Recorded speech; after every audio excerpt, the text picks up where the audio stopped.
Hello, welcome to a channel accounts की मस्ती। पिछली वीडियो में मैंने डिस्कस किया what is PNL appropriation account. आज हम लोग जानेंगे कि पीएनएल एप्रोप्रिएशन अकाउंट बनाया कैसे जाता है। पीएनएल एप्रोप्रिएशन अकाउंट बनाने के लिए सबसे पहले हमें एक ऐसा लेजर का लाइन खींचना होगा जिसके टॉप में हेडिंग पे लिखेंगे पीएनएल एप्रोप्रिएशन अकाउंट ऑफ, जो भी फॉर्म होगा ए बी सी, जितने भी फॉर्म होंगे उसका नाम, ये कब बनाया जा रहा है एज ऑन। इसके बाद एक लेजर का लाइन ड्रॉ करेंगे पर्टिकुलर अमाउंट का, जिसके लेफ्ट साइड को हम लोग डेबिट कहते हैं और जिसके राइट साइड को हम लोग क्रेडिट कहते हैं। देखिए, पीएनएल एप्रोप्रिएशन बनाने से पहले हमें कुछ बातें ध्यान रखनी होंगी। कौन कौन सी बातें ध्यान रखनी होंगी, तो इसके बारे में मैं आपको लाइन बाय लाइन से समझाता हूं। सबसे पहली बात जो ध्यान रखने वाली बात है, it is extension of PNL account. As we know, मैंने आपको पिछली वीडियो में बताया था कि PNL appropriation is a extension of the PNL account. Second, it is prepare by the firm. इसे कौन बनाता है सर? इसे फर्म बनाती है, यानी ये in the books of firm बन रहा है। तीसरी बात जो हमें पीएनएल एप्रोप्रिएशन बनाने के टाइम ध्यान रखनी है वो है expenses of firm. We can also say income of the partner.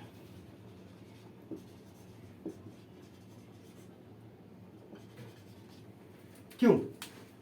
अगर एक्सपेंशन ऑफ द फर्म को हम लोग इनकम ऑफ द पार्टनर कह सकते हैं। Expenses of the firm is equal to income of the partner. क्यों सर? जैसा कि मैंने आपको पीएनएल एप्रोप्रिएशन के पिछले वीडियो में मैंने आपको बताया था कि पार्टनरशिप फर्म में जो पार्टनर्स को स्पेशल एक्सपेंस जो पेड किए जाते हैं उसे हम लोग पीएनएल एप्रोप्रिएशन में डालते हैं। तो जो भी एक्सपेंस फर्म पेड करेगी वो किसको पेड करेगी? तो पार्टनर्स को पेड करेगी। तो वो expense of the firm is equal to income of the partner. Are transfer to DR side, यानी जितने भी एक्सपेंस जो फर्म के हैं, जिसे हम लोग इनकम ऑफ द पार्टनर्स भी कह सकते हैं, are transfer to debit side. अब इसके ठीक ऑपोजिट में अगर हम चले जाएं तो income of the firm is equal to loss of the partner.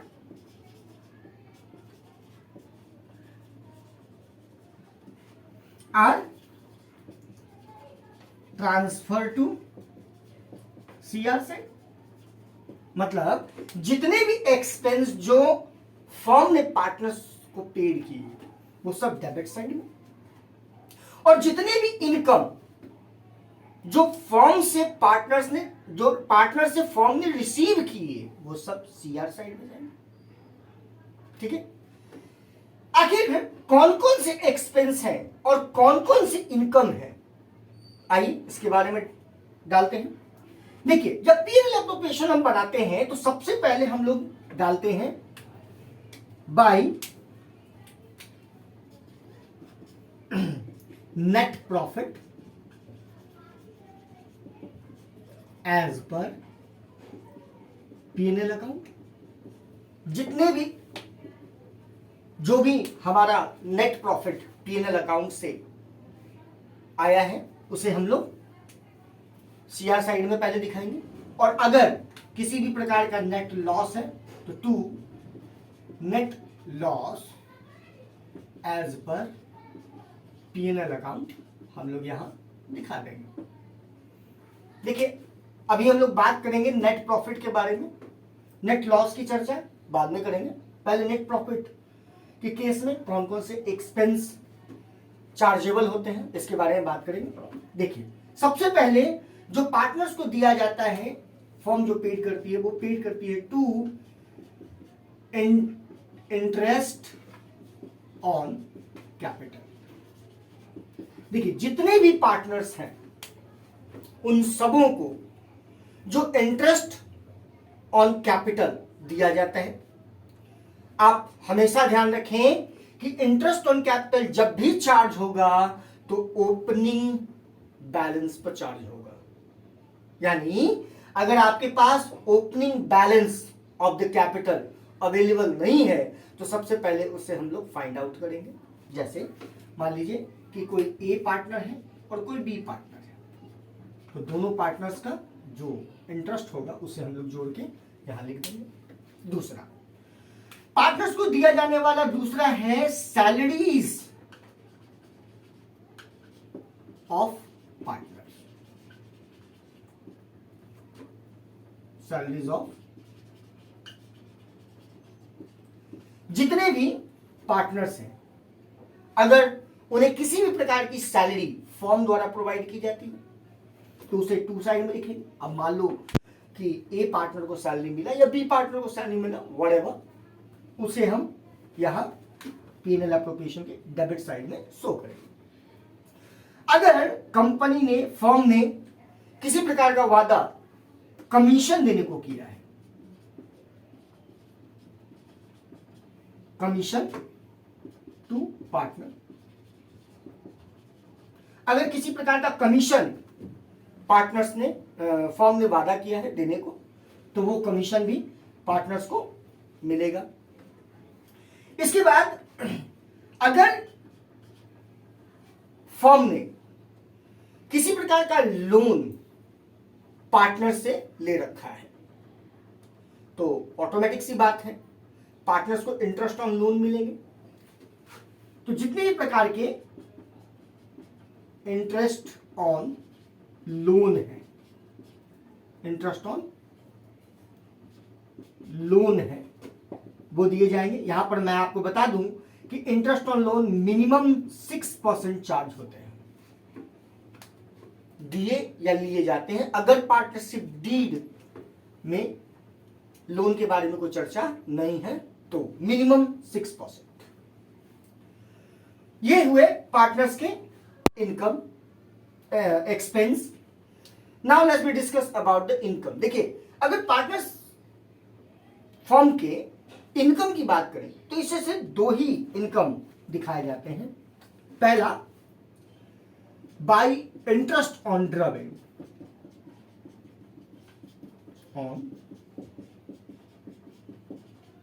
ड्राइविंग्स। देखिए साल के दौरान ड्यूरिंग द ईयर पार्टनर्स कुछ पैसे विड्रॉ करते हैं अगेंस्ट प्रॉफिट। जितने भी पैसा पार्टनरशिप फर्म से पार्टनर्स विड्रॉ करते हैं उसके बदले फर्म उन पर इंटरेस्ट चार्ज करती है। यह मिनिमम 6% हो सकता है या मैक्सिमम जो पार्टनरशिप डीड में अवेलेबल हो उसके अकॉर्डिंग हो सकता है। जैसे ए का इंटरेस्ट है या बी का इंटरेस्ट है, दोनों का इंटरेस्ट हम लोग यहां जोड़ करके दिखाएंगे। अगर पार्टनर्स ने किसी प्रकार का एडवांस पार्टनर्स को दे रखा है, अगर पार्टनरशिप फर्म ने किसी प्रकार का एडवांस पार्टनर्स को दे रखा है तो उस पर इंटरेस्ट भी वो वसूलेगी। सर जब कैपिटल इन्वेस्टमेंट पर वो इंटरेस्ट दे सकता है, लोन पर इंटरेस्ट दे सकता है, तो अगर कोई एडवांसेस पार्टनर्स को मिला है फर्म की तरफ से तो उस पर भी इंटरेस्ट चार्जेबल है। तो जितने ही प्रकार के इंटरेस्ट ऑन एडवांसेस हैं, बाय इंटरेस्ट ऑन एडवांसेस, इस पर भी मिनिमम 6% एप्लीकेबल होता है। इसके बाद हम इसको बैलेंस करेंगे। सर बैलेंस करने के लिए इस साइड को टोटल ऐड करके इस साइड से लेस करेंगे। यहां पर मैं आपको बता दूं कि कुछ फर्म अपने सभी नेसेसरी एक्सपेंस को डिडक्ट करने के बाद कुछ पैसा रिजर्व में भी ट्रांसफर करती है।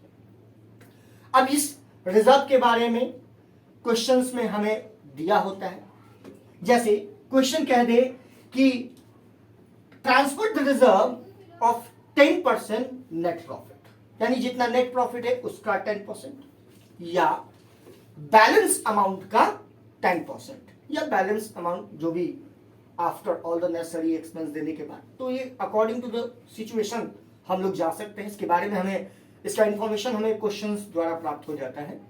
तो अगर किसी भी प्रकार का रिजर्व है तो वो रिजर्व भी यहां ट्रांसफर होंगे।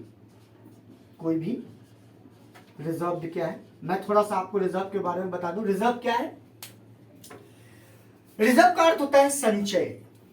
देखिए, रिजर्व भविष्य में होने वाले लॉसों से बचने के लिए जो पैसा सेव करके रखा जाता है उसे हम लोग रिजर्व कहते हैं। May I repeat, any types of secured amount for the future loss, यानी भविष्य में होने वाले लॉसों से अपने आप को सिक्योर करने के लिए जो पैसा एक पार्टनरशिप फर्म बचा के रखती है उसे हम लोग रिजर्व के नाम से जानते हैं। ये रिजर्व यहां ट्रांसफर होगा। इसके बाद हमें डेबिट साइड और क्रेडिट साइड को इक्वल करना है। जो बैलेंस आएगा यहां पर मैं लिख दूं, if balance came in DR, sorry, if balance came in DR called profit, ठीक है, ये यहां ट्रांसफर हो जाएगा। Transfer to partner in old ratio, जो भी फर्म के पुराने रेशियो होंगे उस रेशियो में यहां पार्टनर्स को बांट दिया जाएगा। अगर बैलेंस इस साइड आता है, if balance came in CR called loss, ये भी transfer to partner in old ratio किया जाएगा।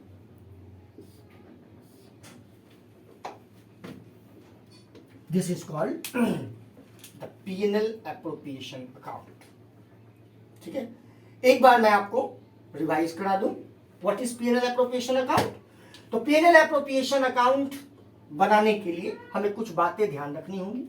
ये सबसे प्रमुख बातें हैं जो आपको याद रखनी है। सबसे पहले, it is a extension of the P&L account. It is prepared by the firm.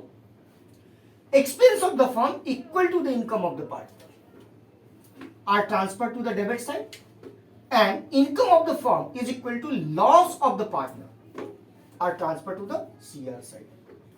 P&L appropriation बनाने के लिए एक लीजर का लाइन लेंगे, उसके टॉप पर यानी हेडिंग में लिखेंगे P&L एप्रोप्रिएशन ऑफ, जो भी फर्म का नेम होगा वो नेम लिखाएगा। मैं इसे, हम लोग इसे कब प्रिपेयर कर रहे हैं उसका डेट, पर्टिकुलर अमाउंट इसके बारे में डालेंगे। मेरा जो NP आया P&L अकाउंट से उसे इस तरफ, और अगर लॉस है तो इस तरफ दिखाएंगे। जितने प्रकार के एक्सपेंस हैं, चाहे वो इंटरेस्ट ऑन कैपिटल हो, चाहे वो सैलरी हो, चाहे वो कमीशन हो, चाहे इंटरेस्ट ऑन लोन हो, इन सबों को हम डेबिट साइड में डालेंगे। क्रेडिट साइड में दो चीजें जाती हैं, पहला इंटरेस्ट ऑन ड्रॉइंग और दूसरा इंटरेस्ट ऑन एडवांसेस। मैंने आपको बताया था कि एडवांसेस और लोन के लिए मिनिमम 6% ही एप्लीकेबल होते हैं, अब मैक्सिमम जितना भी पार्टनरशिप डीड में लिखा हो। इन दोनों को बैलेंस करेंगे। अगर बैलेंस डेबिट साइड में गिरता है तो उसे हम लोग प्रॉफिट कहेंगे, जो पार्टनर्स में ओल्ड रेशियो में डिस्ट्रीब्यूट कर दिए जाएंगे। और अगर balance, if balance come in CR is called loss, transfer to the partner in old ratio. इस प्रकार से हम लोग पीएनएल एप्रोप्रिएशन अकाउंट को बनाते हैं। मिलते हैं नेक्स्ट वीडियो में एक नए इंफॉर्मेशन के साथ, तब तक के लिए धन्यवाद।